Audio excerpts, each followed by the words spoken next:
성도 여러분, 한 주간도 잘 보내셨습니까? 두 번의 강의를 우리가 함께 진행해 보았는데요. 이 강의가 여러분들 구약 성경 전반을 한번 정리하는 데 도움이 될 수 있기를 바라면서 오늘 세 번째 시간 출애굽과 광야 시대 속으로 이야기를 함께 나누어 보도록 하겠습니다. 출애굽과 광야 시대는 한마디로 이렇게 정리를 할 수 있을 것 같네요.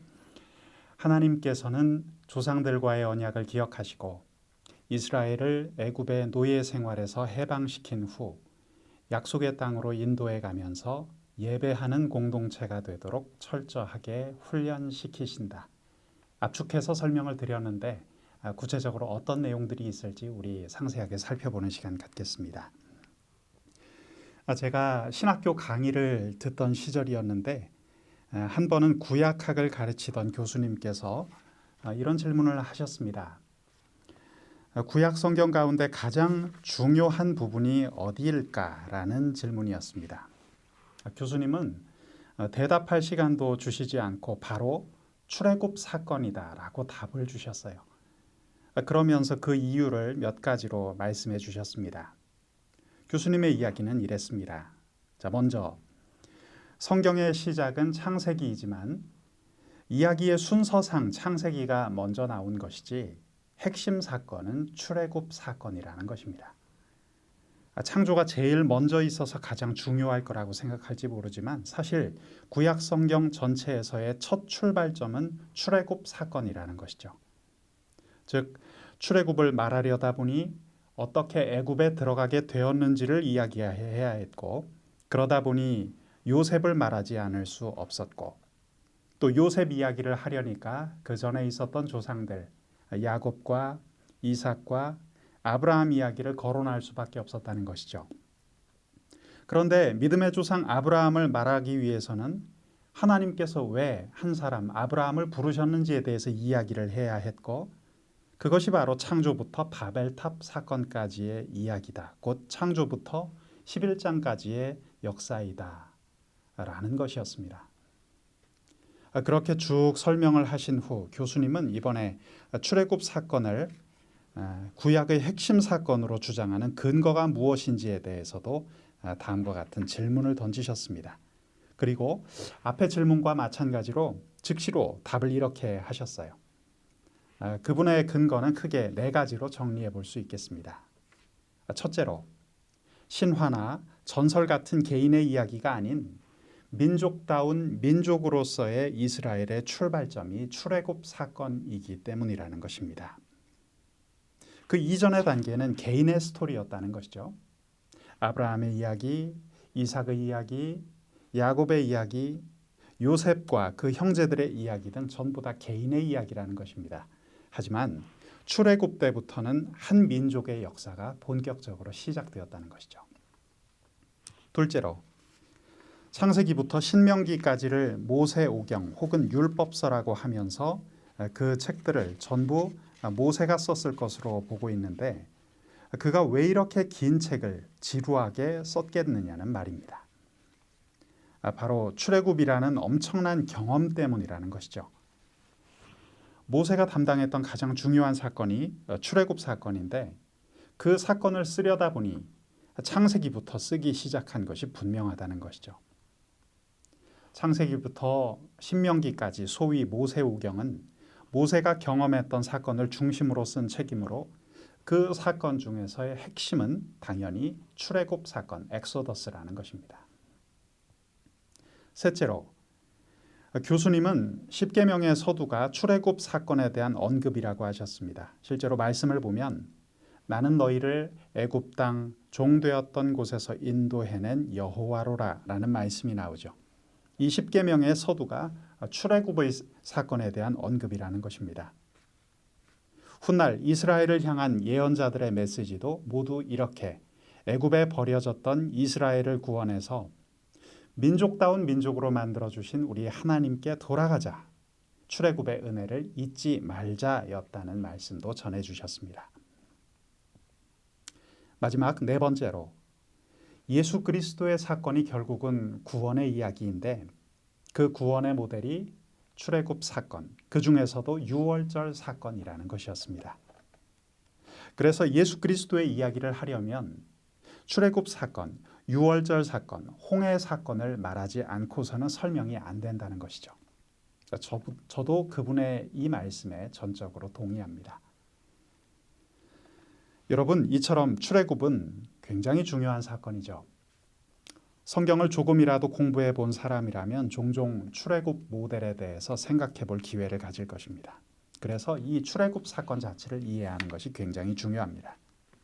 자, 이제 출애굽과 광야 시대로 우리 함께 시간 여행을 떠나보도록 하겠습니다. 이 출애굽 사건을 단순히 이스라엘 백성들이 애굽에서 나와서 가나안까지 이동해 가는 이야기로 알고 있다면 우리는 성경을 아주 얕은 시각으로 보고 있는 것입니다. 만약 그렇다면 출애굽기는 1장부터 10몇 장까지만 이야기해도 충분할 것입니다. 그런데 여러분, 출애굽기에는 어떤 내용이 많이 담겨져 있을까요? 퀴즈를 잠깐 하나 내보겠습니다. 출애굽기가 총 몇 장일까요? 성경책을 펴보시면 출애굽기는 40장으로 이루어졌다는 것을 여러분 아실 수 있는데요. 전체 40장 중에서 20장 이후부터 나오는 이 얘기의 핵심은 성막입니다. 적어도 25장 이후부터는 성막 얘기가 전부 다라는 것이죠. 왜 이처럼 출애굽 사건은 얼마 안 나오고 성막 얘기가 보다 많이 나오는 것일까요? 우리는 여기서 말씀의 중요한 적용점을 하나 발견할 수 있습니다. 그것은 출애굽의 핵심 사건이 예배이기 때문입니다. 단지 애굽에서 나온 것만이 아니라 이스라엘 민족이 예배 공동체를 이룬다는 것이 정말 중요한 의미를 갖기 때문이죠. 여기서 또 한 중요한 것은 믿음의 조상들과의 언약입니다. 왜 출애굽을 시키셨느냐라고 묻는다면 물론 그들이 힘든 노역에 부르짖었기 때문이라고도 말할 수 있을 것입니다. 하지만 이스라엘의 그 부르짖음보다 더 중요한 이유가 있었는데 하나님과 믿음의 조상들과의 약속이었습니다. 여러분, 기도하는 사람들이 하나님 앞에 쌓아놓는 이 기도의 이야기들은 결코 헛된 법이 없죠. 아브라함, 이삭, 야곱 등 이스라엘의 조상들이 받은 그 언약이 하나님 앞에서 그 조상들을 축복하는 강력한 근거가 된다는 것이죠. 우리는 여기서 중요한 적용점을 발견하게 되는 것입니다. 우리 인생 가운데에도 자녀들에게 언약의 기초를 놓을 수 있어야겠습니다. 이것이 정말 중요하거든요. 하나님께서는 조상들의 언약을 기억하고 이스라엘을 출애굽시키셨던 것입니다. 출애굽은 애굽에서 나와 가나안 땅으로 가는 장소 이동보다 애굽의 노예물이었던 그들이 예배하는 공동체로 변화되었다는 점이 훨씬 더 중요합니다. 이스라엘 민족은 애굽 땅에서 일하다가 죽어가는 이 세상의 노예였습니다. 출애굽은 온통 본능으로 살 수밖에 없는 노예가 하나님께 예배드리고 영광 돌리는 공동체가 되었다고 하는데 더 큰 의미가 있다는 것이죠. 이에 비한다면 애굽에서 가나안으로 장소를 옮긴 일은 그렇게까지 중요한 의미를 갖는 것은 아닙니다. 이스라엘 사람들이 언제는 애굽에 왔다 갔다 하지 않았나요? 믿음의 조상이었던 아브라함도 야곱도 애굽을 계속 왔다 갔다 했었습니다. 하나님은 이스라엘을 예배하는 공동체가 되도록 훈련시키셨습니다. 광야 40년은 이스라엘에게 훈련의 기간입니다. 이 민족을 훈련시키려고 하나님께서 일부러 광야를 빙빙 돌리셨죠. 이런 개념만 알고 있으면 출애굽기와 민수기, 신명기까지 흐르는 성경의 맥을 우리는 확실히 잡을 수가 있습니다. 자, 오늘 이야기는 출애굽과 광야 시대의 이야기로 전개되는데 오늘의 핵심 주요 사건을 4개로 다음과 같이 정리해 보겠습니다. 화면을 보시면 첫 번째 출애굽, 두 번째는 시내산 훈련, 세 번째는 불신앙, 네 번째는 40년간의 재훈련입니다. 지금부터는 첫 번째 사건으로 출애굽 사건, 아주 중요한 의미를 가지고 있는 출애굽 사건에 대해서 살펴보겠습니다. 이 내용은 출애굽기 1장에서 18장까지의 내용을 읽어보시면서 정리하실 수 있겠습니다. 총리의 가족으로서 유복한 환경을 누리며 폭발적으로 번성해 가던 이스라엘 자손은 애굽의 왕조가 바뀌면서 하루아침에 노예로 전락해 버리는데요. 이제 그들은 고역에 시달리게 되었습니다. 창세기의 마지막 부분을 보면 이스라엘 백성들은 애굽에서 굉장히 잘 나가던 사람인 것으로 우리가 관찰해 볼 수가 있는데요. 그것을 어떻게 알 수 있을까요? 총리가 된 요셉의 아버지 야곱이 죽었을 때의 상황을 살펴보면 그 실마리를 찾을 수가 있습니다. 자, 중요한 이야기죠. 창세기 50장 1절에서 3절까지의 말씀 우리 화면을 통해 함께 보시겠습니다. 요셉이 그의 아버지 얼굴에 굽으려 울며 입맞추고 그 수종두는 의원에게 명하여 아버지의 몸을 향으로 처리하게 하매 의원이 이스라엘에게 그대로 하되 40일이 걸렸으니 향으로 처리하는 데는 이 날수가 걸림이며 애굽 사람들은 70일 동안 그를 위하여 곡하였더라. 자, 창세기 50장의 말씀을 읽어보았는데요. 그 당시 애굽 사람들은 사람들이 죽으면 신이 된다고 해서 미라를 만들었습니다. 그런데 미라를 만들 때에도 등급이 있었다고 해요. 서민들의 경우는 죽은 다음에 북어 말리듯이 신체를 말렸다고 합니다. 그런데 등급이 올라갈수록 기술이 더 추가되고 향 재료를 집어넣어서 썩지 않게 만들었습니다. 심지어 애굽에서는 모든 세포들을 그대로 유지시키면서 미라를 만들었다고 하죠. 그 기술은 역사적으로도 가히 세계적이라 할 수 있습니다. 그래서 북한의 김일성 주석이 죽었을 때에도 이집트의 자문을 구했다는 유명한 이야기가 있죠. 어떤 때는 몸의 혈액을 다 빼내고 거기에 약품을 집어넣었습니다. 자, 여기서 향 재료를 넣었다는 것은 미라를 만들면서 약품을 집어넣었다는 말인데요. 보통 이집트의 파라오가 죽었을 때에는 42일 동안 약품을 넣었는데, 자, 지금 읽어본 창세기 50장 말씀을 보시면 야곱이 죽었을 때 40일간 향 재료를 넣었다고 했습니다. 이것이 무엇을 의미할까요? 그가 바로 바로의 버금가는 위치에 있었다는 것을 우리는 알 수가 있죠. 이스라엘 족장들 가운데에서 죽어서 가장 성대한 대접을 받았던 사람은 바로 야곱이었습니다. 또한 전 애굽이 야곱의 죽음에 대한 애곡을 70일간 했다라고 읽어본 말씀에 적혀 있죠. 바로 왕이 죽었다면 72일간 애곡을 했는데, 그렇다면 야곱의 죽음에 대한 애곡을 70일간 했다면 거의 바로 왕의 수준이었습니다. 자, 그런데 그 정도로 고위층이었던 요셉과 야곱의 가족들이 갑자기 출애굽기에 들어오면서 신분이 전락하죠. 노예로 바뀐 것입니다. 여러분 어떠십니까? 좀 이상한 의문점을 가질 수밖에 없지 않겠습니까? 아니, 왜 그 좋은 가문이었던 백성들이 갑자기 노예로 전락해서 벽돌을 구워야 했고 그 고생을 했느냐는 말입니다. 성경을 향해 우리가 좋은 의문점을 틈틈이 가지면서 성경책과 대화해 보시기를 저는 권면드립니다. 그런 것을 물어보지 않고는 밤낮 성경을 읽는다 해도 우리가 더 깊이 있게 이야기를 이해하지 못합니다. 성경을 공부하실 때 나는 여기 있는 내용 무조건 다 믿음으로 받아들일 거야 라고 하는 자세도 꼭 좋은 것만은 아닙니다. 믿지 않기 위해서 시비 거느라 질문하는 것은 물론 나쁜 것이죠. 하지만 믿기 위해서, 제대로 믿기 위해서 궁금한 것에 대해 계속 질문해 보는 것은 굉장히 좋은 학습 자세입니다. 묻다 대답이 안 나오면 내가 먼 훗날 천국에 가서 하나님께 한번 여쭤보리라 라고 생각하는 그런 자세를 가지고 자꾸 물어봐야 됩니다. 그리고 그렇게 묻다 보면 성경을 읽다가 답을 발견하는 때가 꼭 찾아옵니다.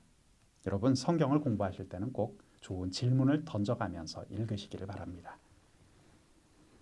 그 잘 나가던 이스라엘 민족이 왜 노예로 전락했는지 그 이유를 출애굽기 1장 8절은 우리에게 답해주고 있습니다. 굉장히 중요한 구절입니다. 사실 우리는 그냥 지나치기 쉽지만 이 한마디 속에 성경은 정확하게 그 이유를 설명하고 있어요. 말씀을 보시면 요셉을 알지 못하는 새 왕이 일어나 애굽을 다스리더니 라고 되어 있습니다. 요셉을 알지 못하는 왕이라고 했는데 이것은 옛날 요셉이 총리였다는 것을 잊어버린 왕이라는 의미가 아닙니다. 성경에서 제일 어려운 단어 중 하나가 안다라고 하는 말인데요. 이것은 단순히 머리로 안다는 그런 개념이 아니라 경험하고 체험적으로 아는 것을 의미하는 것이죠. 때문에 요셉을 알지 못하는 새 왕이라는 말은 단순히 요셉에 대한 기억이 없다는 뜻이 아닙니다. 애굽을 아는 사람들이 절대로 이해하지 못하는 것 중에 하나가 요셉이 총리가 되었다는 사실입니다. 애굽 사람들은 굉장히 자존심이 센 사람들이었어요. 애굽 사람들의 자존심은 중국 사람들의 것보다 더 컸습니다. 애굽인이 세계 최고라는 이 자존심 때문에 아무리 똑똑해도 히브리, 즉 이브루 출신의 요셉을 자기 나라 총리로 삼았다는 것에 대해 절대로 동의하지 않습니다.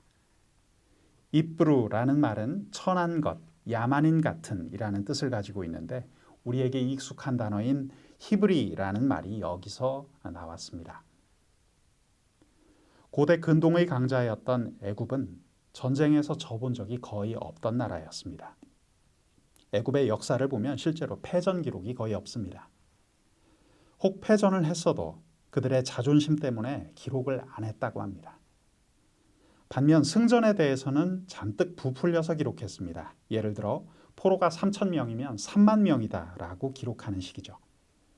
그래서 애굽 기록에 따르면 적군은 다 죽고 하나도 안 남아 있습니다. 그런 사람들이었으니 이방인 출신인 요셉을 애굽의 총리로 삼는 것은 사실 생각하기 어려운 일이었습니다. 그리고 또 하나 흥미로운 사실은 애굽의 그 수많은 기록을 아무리 찾아봐도 요셉에 대해서는 단 하나의 기록도 없다는 것이죠. 겨우겨우 찾아낸 것이 애굽 운하의 이름이 요셉과 같은 어원인 이시프스라는 것뿐입니다. 이것도 맞는지 안 맞는지 정확히 알 수가 없는데요. 당시 흉년든 세상을 구원할 만큼 훌륭한 총리였던 요셉이었다면 어떤 식으로든 기록을 남겨야 정상일 텐데 이렇게 기록이 없다 보니 내리게 된 결론이 있었습니다. 요셉의 이야기는 꾸민 이야기다. 애굽의 작은 변방 시골에서 이방쯤 했는데 시골 사람들이 그것도 대단해 보이니까 총리라고 한 것 아니냐 이런 이야기들이 나돌았죠. 여러분 그런 눈으로 보게 되면 성경은 거짓말이 되는 것이죠. 그런데 그 말을 확 뒤집는 기막힌 주장이 나왔습니다. 주전 3세기 메네토라는 학자로부터 나온 이야기입니다. 애굽의 역사학자인 메네토라는 사람의 역사 기록이 묻혀 있다가 나중에 발견된 것인데요. 그 글을 보면 메네토가 힉소스라는 얘기를 합니다. 여기서 힉은 왕이라는 뜻이고 소스라는 말은 목자를 뜻하는데 그러면 힉소스는 목축하는 자의 왕이다라는 뜻이 되죠. 여러분 애굽의 역사 가운데 주전 17세기부터 150년간은 암흑시대라고 불립니다. 17대 왕조가 끝나고 18대 왕조가 시작된 그 사이에 150년간의 공백이 있었는데 그 사이에 아무런 역사 기록이 남아있지 않습니다. 모든 것을 다 종합해서 나온 결론은 그 당시 애굽 제국이 힉소스 민족의 침입을 받았다는 것이죠. 이 힉소스 민족은 유목민이었다고 합니다. 그 유목민들이 주로 아리안 계통 곧 셈족이었을 것으로 보는 것입니다. 그런데 셈족인 이 유목민들이 쳐들어와서 애굽 전체를 150년간 지배하게 되죠. 그들은 애굽 사람들에게는 외국인 통치자였습니다. 비근한 예로 마치 칭기즈칸을 비롯한 몽골 민족들이 중국에 침입해서 원나라를 세우고 또 만주족이 훗날 청나라를 세우고 중국을 통치하지 않았습니까? 이처럼 이 힉소스 민족은 애굽 사람들에게는 외국인 통치자였던 것이죠. 하지만 자존심 강한 애굽 사람들은 이에 대한 기록을 안 남겼고 따라서 암흑시대가 된 것입니다. 요셉이 그때 총리가 아니었겠는가 생각해보면 그 150년의 비밀이 다 풀리게 되죠. 그 유목민들이 셈족이니까 셈족 사람을 세워 총리로 삼을 수 있다고 보면 의문점들이 해소됩니다.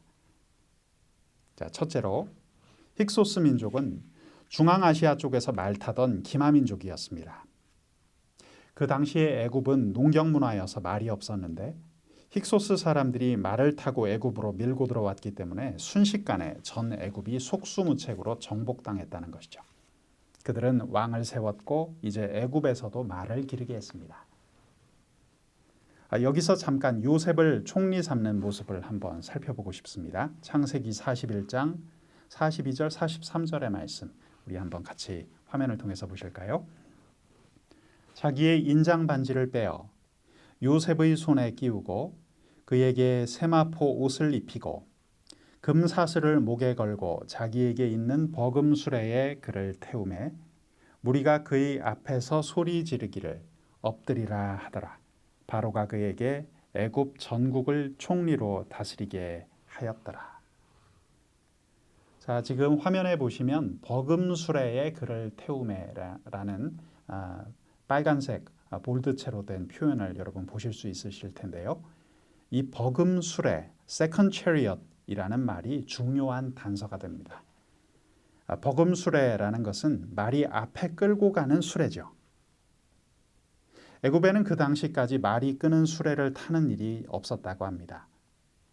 버금 수레가 등장했다는 것은 말을 길들여서 타기 시작했다는 얘기이고 그것은 곧 기마민족의 특징입니다.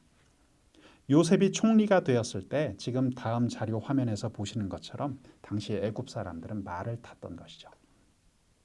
둘째로 애굽 사람들은 원래 목축을 가증히 여겼습니다. 성경에도 그 증거가 남아 있는데요. 다음 두 구절의 말씀, 창세기의 말씀을 한번 보시겠습니다. 당신들은 이르기를 주의 종들은 어렸을 때부터 지금까지 목축하는 자들이온데 우리와 우리 선조가 다 그러하니이다 하소서. 애굽 사람은 다 목축을 가증히 여기나니 당신들이 고센 땅에 살게 되리이다. 이어서 47장 6절 애굽 땅이 내 앞에 있으니 땅의 좋은 곳에 내 아버지와 내 형들이 거주하게 하되 그들이 고센 땅에 거주하고 그들 중에 능력 있는 자가 있거든 그들로 내 가축을 관리하게 하라. 자, 지금 말씀에서 본 것처럼 애굽 사람들은 목축을 가증히 여겼어요. 하지만 이스라엘 사람들은 유목민으로서 목축을 할 줄 알았기 때문에 이 힉소스 왕들의 말들을 돌봐달라고 부탁한 것입니다. 그런데 요셉은 총리가 된 다음에 어떤 일을 합니까? 바로 왕의 꾼 꿈을 해몽해 준 요셉은 처음에 온 땅에 풍년이 들었을 때는 곡식을 다 모아서 창고에 저장시켰습니다. 그러다가 7년 동안 엄청난 기근이 들었을 때 백성들에게서 땅을 받고 곡식을 팔았죠. 자, 이것은 창세기 47장 19절에서 21절 사이의 말씀에서 나온 이야기입니다. 말씀을 한번 보겠습니다. 우리가 어찌 우리의 토지와 함께 주의 목전에 죽으리이까? 우리 몸과 우리 토지를 먹을 것을 주고 사소서. 우리가 토지와 함께 바로의 종이 되리니 우리에게 종자를 주시면 우리가 살고 죽지 아니하며 토지도 황폐하게 되지 아니하리이다. 여기서 좀 이상한 것 느끼시지 못했습니까? 이미 바로가 온 애굽의 왕인데 백성들이 바로한테 이제서야 종이 되겠다 하면서 땅을 팔려고 하니 말입니다. 자, 이런 대목에서 why? 왜 그렇지? 이 말씀이 무슨 뜻이지? 라는 질문을 던져보는 것이 성경을 읽는 좋은 자세입니다. 힉소스가 전 애굽을 다스리고 있었지만 아직 지방에 있는 지주계급들은 안 넘어오고 버티고 있었다는 이 시대적 배경을 이해할 필요가 있습니다. 그래서 통치가 안 되었던 것이죠. 그때 요셉이 총리가 되어서 풍년 동안에 엄청난 곡식을 모았다가 흉년 때 이것을 팔면서 땅을 다시 사들이죠. 그래서 당시 지주계급들을 파괴시킨 것입니다. 이어지는 창세기 47장 20절 21절 말씀을 보실까요? 그러므로 요셉이 애굽의 모든 토지를 다 사서 바로에게 바치니 애굽의 모든 사람들이 기근에 시달려 각기 토지를 팔았습니다. 땅이 바로의 소유가 되니라. 요셉이 애굽 땅 이 끝에서 저 끝까지의 백성을 성읍들에 옮겼으나. 자, 총리 요셉이 지방 토호 계급들을 전부 다 재배치한 것입니다. 우리식으로 표현하면 이런 얘기가 되죠. 경상도 김부자는 황해도에, 황해도 아무개는 충청도에 하는 식으로 지역 배치를 다 바꿔버린 것입니다. 이렇게 해서 당시 지방 지주 세력들을 붕괴시키자 요셉은 바로의 통치권을 확립해 줄 수 있었습니다. 여러분 생각해 보십시오. 그랬으니 이집트의 파라오가 요셉을 총애하지 않을 수 있었겠습니까? 지금까지의 이야기들을 통해 요셉이 힉소스 왕조의 통치권을 확립시켜 준 사람임을 우리는 생각해 볼 수 있습니다. 그런데 150년 만에 힉소스 왕조가 망하고 18대 왕조가 일어나면서 힉소스가 쫓겨나게 되죠. 힉소스 왕조가 추방되고 나니까 이제 이스라엘 민족은 낙동강 오리알 같은 신세가 되고 말았습니다. 요셉이 힉소스 왕조에서 총리까지 지냈지만 순식간에 이스라엘 민족은 노예가 되어버립니다. 결국 요셉을 알지 못하는 새 왕이 일어났다는 것은 이집트의 왕조가 바뀌었다는 것을 의미하는 것이죠.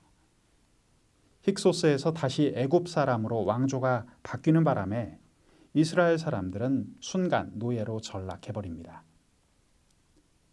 그런데 그전 좋은 시절에는 한 번도 기도했다는 말이 안 나오는데 이제 힘드니까 그때부터 비로소 이스라엘 민족의 간절한 기도가 시작됩니다. 그런 생각을 해보았습니다. 내가 만약 하나님이었다면 이런 인간들 얄미워서 안 봐주겠다. 하지만 우리 하나님은 신실하신 하나님이셔서 이스라엘 민족의 부르짖는 그 소리를 듣고 계셨습니다. 그리고 그 부르짖음을 들으사 모세를 통해서 구원의 역사를 새롭게 시작하시죠. 여러분 기억합시다. 하나님께서는 이스라엘 조상의 약속을 기억하셨습니다. 이제 그 기도에 응답하셔서 애굽 땅에 태어난 모세라는 한 인물을 통해서 구원의 역사를 시작하십니다. 하지만 그 구원의 과정은 결코 쉽지 않았습니다. 교만함으로 가득 차 있던 강팍한 심령의 애굽 왕 바로가 계속해서 버텼기 때문이죠. 그래서 이스라엘은 전대미문의 재앙을 10가지나 목도하고 나서야 애굽에서 나올 수 있게 되었습니다. 전능하신 하나님의 강한 손이 상상을 초월하는 두려움으로 애굽에 임하셨습니다. 결국 장자를 포함한 애굽의 모든 초태생들이 하루아침에 죽는 엄청난 재앙을 보고서야 바로는 항복하게 되죠.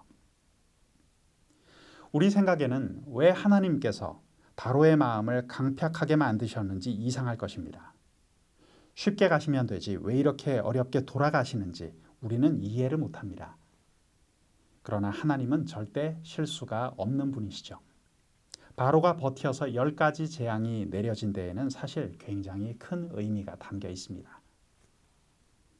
첫 번째로 애굽과의 확실한 결별을 하게 하심입니다.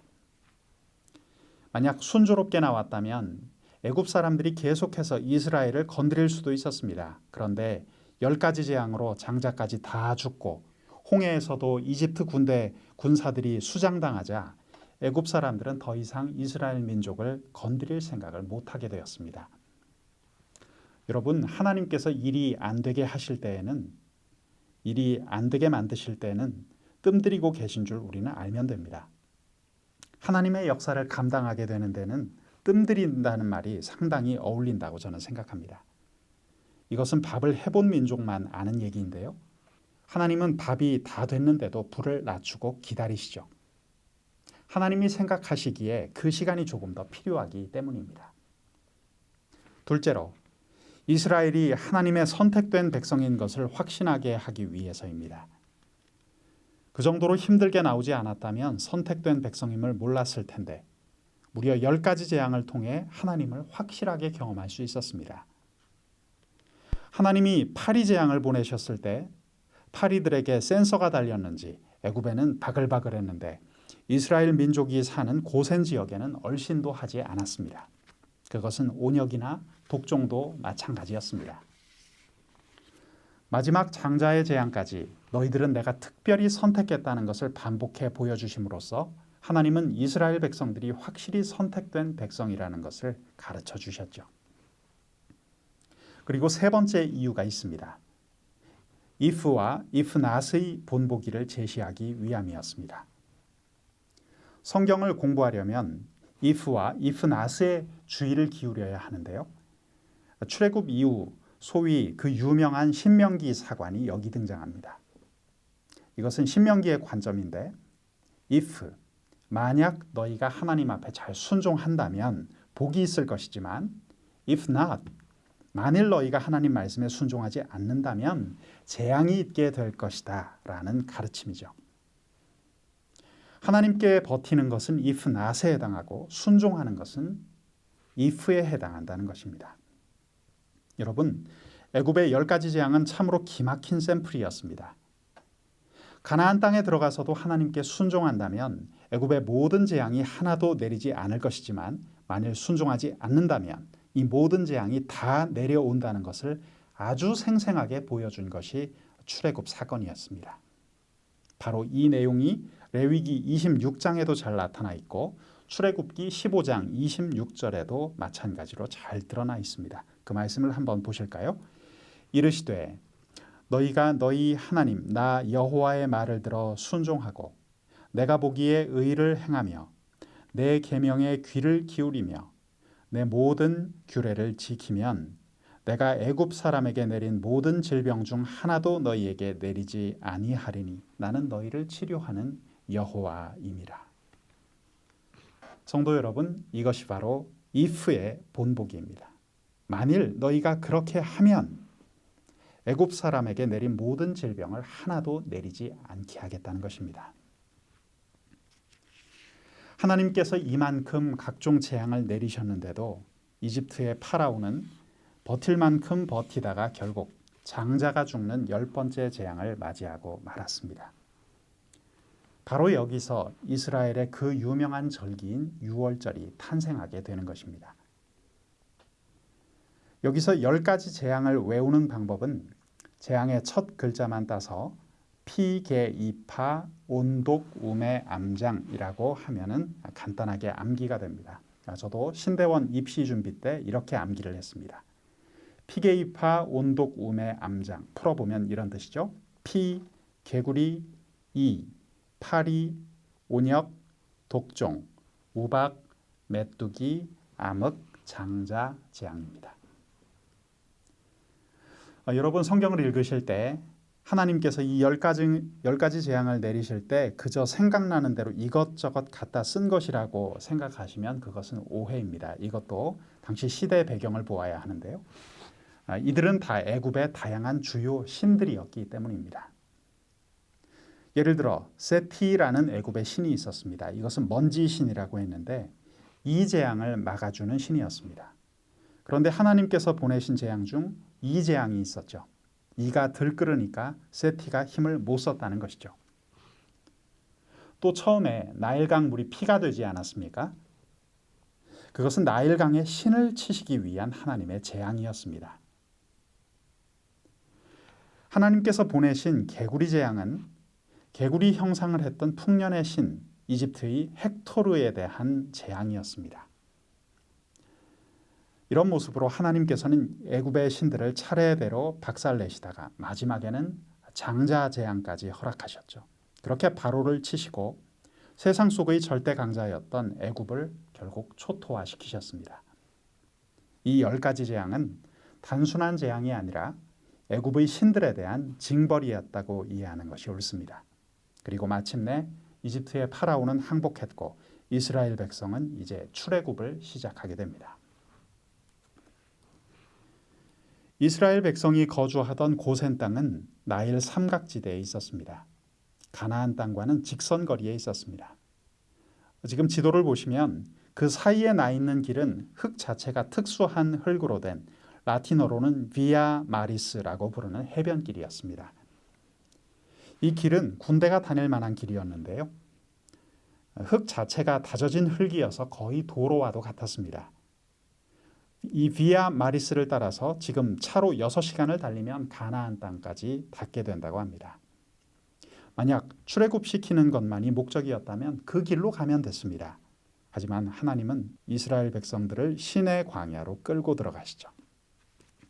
그 이유를 생각해 보아야 합니다.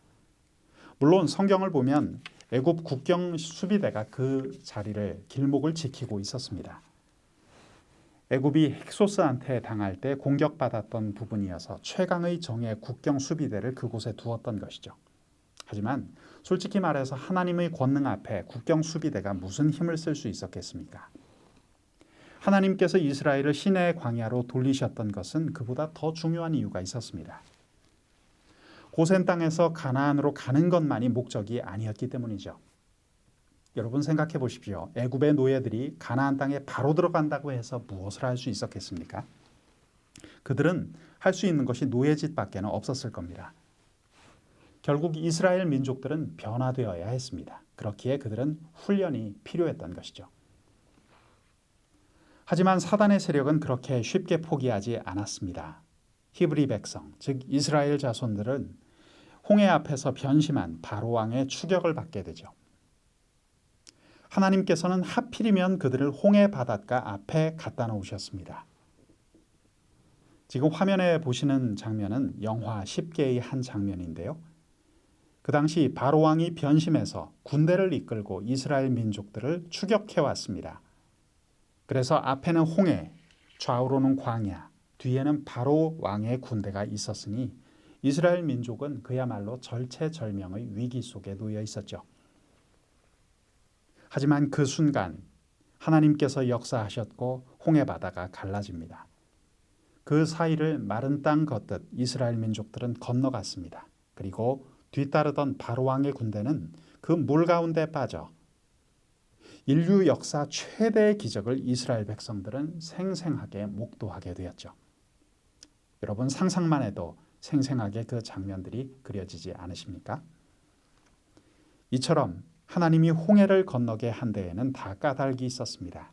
즉 죽음의 바다를 통과시킴으로써 영적으로 죽은 상태에서 건져내는 것을 보여주고자 하신 것입니다. 노예라는 이전의 정체성, 그들의 아이덴티티를 근절시키고 이제 하나님의 백성으로 거듭나게 하시기 위함이었습니다. 죽지 않고서는 절대로 정체성이 바뀌지 않거든요. 죽어야 바뀝니다. 그냥 자기가 개선해 보겠다고 슬며시 바꿀 수는 없는 것입니다. 갈대바다, 홍해 바다를 건너야만 합니다. 그래서 하나님께서는 일부러 그 백성들을 그곳으로 통과시킨 것이죠. 마치 아이가 태어날 때 어머니의 자궁을 통과하듯이 말입니다. 이제 이스라엘 백성들은 하나님께서 조상들에게 약속하셨던 젖과 꿀이 흐르는 땅으로 향합니다. 그런데 단순히 가나안까지 가는 것이 목적이 아니라 훈련시키시는 것이 목적이었기 때문에 하나님께서는 그들로 광야를 걷게 하시죠. 자, 오늘 두 번째 키워드를 살펴보겠습니다. 두 번째 키워드는 시내산 훈련입니다. 예배하는 공동체가 되기 위해서 이스라엘 백성은 10계명을 받았고 성막을 세웠습니다. 이 내용은 출애굽기 19장에서 40장까지 또 레위기 전체 민수기 1장에서 민수기 9장까지의 그 내용을 다루고 있습니다.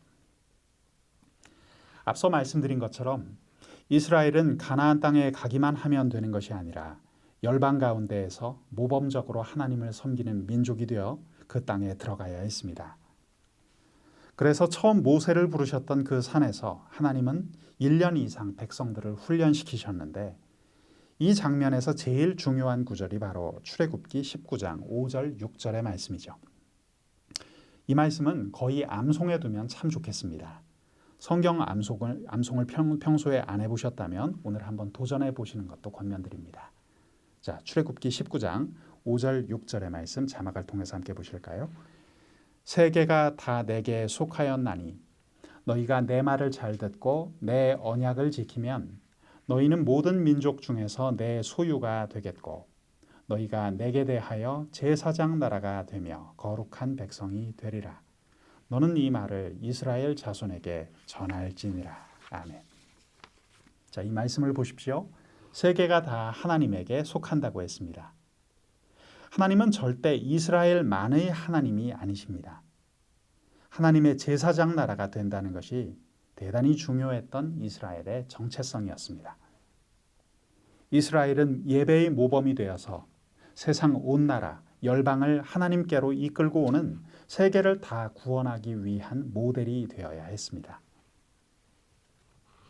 지난 시간 공부했던 것 여러분 기억하시겠지만 하나님께서 노아의 홍수를 통해 온 세계를 한꺼번에 바꾸려고 해보셨지만 결국 인간은 변화되지 않았죠. 그래서 그 노아 홍수가 일어난 사건 이후 하나님께서는 한 사람 아브라함을 부르셨습니다. 하나님은 그 한 사람뿐만 아니라 그를 통해서 모든 민족들이 복을 받게 하는 복의 근원으로 아브라함을 부르셨죠. 그 복의 근원 개념이 그대로 발전해서 지금 읽어보았던 출애굽기 말씀의 제사장 나라 개념이 된 것이고 결국 예수 그리스도가 영원한 대제사장이 된 것입니다. 여러분, 이처럼 연결된 개념으로 이해하지 않고 성경을 본다면 그 하나하나는 조각조각 난 파편이 되어버립니다. 하나님의 구속 범위가 온 세계에서 이스라엘 백성으로 줄어들었지만 결국엔 이들만이 아니라 이들을 통하여 세계를 다 구원하시겠다는 것이 하나님의 뜻이었죠. 그 때문에 선교의 개념이 이때부터 이미 들어가 있었던 것입니다. 그렇기에 이스라엘 사람들이 자기들만 선택받았다고 말하는 것은 성경의 메시지에 반하는 것이죠. 하나님께서는 모세를 부르셨던 시내산에서 1년 이상 백성들을 훈련시키셨습니다. 그 교육 내용은 십계명의 수여와 언약의 체결, 성막 제작, 제사법, 거룩한 백성으로서의 삶의 규범 등이었죠. 십계명의 수여와 언약의 체결에 대해서는 출애굽기 20장부터 24장에서 다루어지고 있습니다. 그리고 성막 제작부터 제사법, 거룩한 백성으로서의 삶의 규범 등이 그 뒤에 바로 이어지고 있습니다. 여러분, 바로 이 훈련을 통해서 이스라엘 백성이 하나님을 신뢰하는 법을 배우고 그들에게서 노예 근성이라는 독소가 다 빠져나가기를 하나님은 기대하셨던 것이죠. 하나님께서 제일 중요히 여기셨던 것은 노예 근성이라는 독소를 빼내는 것이었습니다. 그런데 그렇게 되기가 참 어려웠죠. 이스라엘 백성들은 툭하면 애굽에서의 생활을 그리워했습니다. 제가 만약 하나님이었다면 벌써 이들을 가만두지 않았을 것 같습니다. 도대체 자기들이 언제 고기가마 곁에서 고기를 먹었다고 무슨 건수만 생기면 애굽의 고기가마를 운운했죠. 주인 몰래 훔쳐 먹은 것 외에는 없었을 텐데 매일 풀무불 지나가듯 고생했던 그 옛날을 왜 지금 와서 그리워하는지 이해가 안 됩니다. 우리 삶 속에서도 그런 모습들을 볼 수 있어요. 가끔 그런 이야기 하시는 분들 제가 볼 때가 있습니다. 내가 그냥 옛날 예수 믿기 전에 그 생활이 더 좋았는데. 말도 안 되는 얘기죠. 여러분, 그때가 뭐가 그렇게 좋았겠습니까? 술 마시고 방탕하고 하나님을 잊어버린 채 복의 근원이 무엇인지를 모른 채 옛날로 돌아가겠다는 것입니까? 조그만 이익에 헤헤거리고 조그만 손해에도 불평하는 것, 그것이 바로 노예 근성입니다. 노예 근성을 근절하려면 정말 힘이 들죠. 여러분, 오늘 성경 본문 가운데 노예 근성을 뿌리 뽑는 과정이 소개됩니다. 그것이 바로 시내산의 훈련입니다. 시내산은 단순히 머무는 장소가 아니라 하나님의 십계명을 받고 1년 동안 훈련받았던 특별한 공간이었습니다. 그런데 이런 훈련이 성공을 거두었다면 얼마나 좋았겠습니까? 그러면 바로 가나안 땅에 들어갈 수 있었을 텐데 이스라엘 백성들은 안타깝게도 불신앙의 자세를 보이고 말았습니다. 오늘 함께 보는 세 번째 키워드는 불신앙입니다. 하나님의 약속보다는 현실을 바라본 자들의 실패에 대한 이야기죠. 민수기 10장에서 민수기 14장까지의 내용을 토대로 오늘 이야기를 계속해 보겠습니다. 이스라엘 백성은 훈련 후 봉착한 첫 번째 사건에서 하나님을 여지없이 실망시켰습니다. 그들이 첫 번째 도착했던 곳은 가데스 바네아라는 오아시스였는데요. 그곳에서 이스라엘은 하나님께서 주겠다고 약속하신 가나안 땅을 정탐하기 위해서 각 지파에서 하나씩 12명의 정탐꾼을 뽑아 보냈죠. 그런데 그중 10명은 부정적인 보고를 했고 둘만 긍정적인 보고를 했다는 것입니다. 그런데 그 부정적인 보고가 사실이었다는 점이 중요합니다. 그것은 팩트였습니다. 그들은 말했습니다. 그 땅에 가보니까 과연 젖과 꿀이 흐르는 땅이었다. 그 땅은 정말 젖과 꿀이 흐르는 풍요로운 땅이었죠. 그런데 이 땅에 아낙 자손이 있다는 보고를 했습니다. 여러분, 아낙이라는 말은 장대하다, 거인족같이 크다, 거대하다라는 의미를 가지고 있죠. 사실 이스라엘 백성들은 키가 크지 않았다고 합니다. 요즘 이스라엘 사람들은 전부 개량종입니다. 원래 토종은 얼굴이 길고 빨갛고 매부리 코에 검은 수염이 나 있고 머리는 뾰족하고 165cm가량의 체형이라고 합니다. 그런데 가나안 사람들, 팔레스타인 사람들은 원래 크레타 섬에서 온 평균 신장 180cm의 민족이었다고 하죠. 그러니 이스라엘 민족이 볼 때 얼마나 거대하고 커 보였겠습니까? 그런 점에서 장대한 자가 그 땅에 있었다라고 하는 보고는 정확했습니다. 여호수아와 갈렙도 이렇게 얘기했죠. 그 땅은 젖과 꿀이 흐르는 땅이다. 또한 그 땅에 아낙 자손이 있다라고 인정했습니다. 자, 여기까지는 10명의 정탐꾼과 여호수아와 갈렙의 보고가 일치했습니다. 그런데 이야기의 포인트가 달랐습니다. 10명의 정탐꾼은 현실의 눈을 가지고 있었고 여호수아와 갈렙은 믿음의 눈을 가지고 있었다는 것이죠. 10명의 정탐꾼은 말하기를 우리는 그 앞에 메뚜기 같다. 그러니 우리는 더 이상 못 간다라고 이야기했습니다. 하지만 여호수아와 갈렙은 과연 그 땅은 좋고 장대한 자가 있다. 그러나 그들은 우리의 밥이다 라고 이야기했던 것이죠. 여러분, 여호수아와 갈렙의 이야기를 통해 얻을 수 있는 것이 있습니다. 신앙은 관점의 차이라는 것이죠. 신앙은 해석하기 나름입니다. 그렇게 보면 그들은 우리의 밥이다 라고 했던 그 이야기가 우리에게 더 와닿습니다. 밥이니까 클수록 더 좋은 거 아니겠습니까? 거의 양 푸짐하던데 이렇게 말하면서 말이죠. 여러분 기억하시기 바랍니다. 신앙은 관점의 차이입니다. 정탐 갔던 사람들 중에서 10명은 결국 불신앙적인 보고를 했고 나머지 2명은 신앙적인 보고를 했습니다. 그런데 이 불신앙적인 보고가 10대 2로 이겨서 결국은 리더를 다시 뽑아 애굽으로 돌아가자라고 아우성치게 만들었죠.